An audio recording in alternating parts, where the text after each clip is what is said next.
Hindi lang paihi o iligal na pagpupuslit sa langis ang nadiskubre sa isang barko sa Batangas Port noong Miyerkules.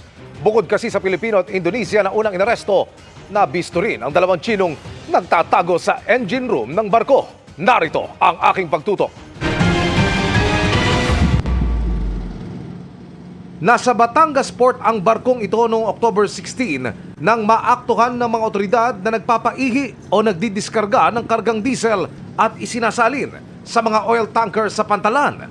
Kinukuha nila ito sa isang mas malaki ding barko na sa high seas.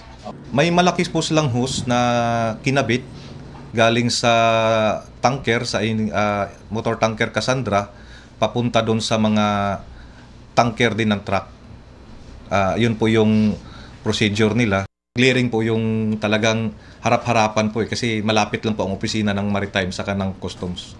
6 na Pinoy at 2 Indonesian na crew ng barko ang nadakip ng pulisya noon. Pero kinabukasan, muling binaba ng mga pulis ang engine room ng barko. Makaraang makatanggap ng tip na may nagtatago sa loob nito. At sa mga larawang ito na binigay sa GMA Integrated News, makikita ang 2 Chinese na nahuli. Nagkaroon pa ng challenges dahil yung Chinese na nahuli ay hindi marunong magtagalog. Bine-verify ngayon ng Maritime Group ang mga papeles ng mga dayuhang ito.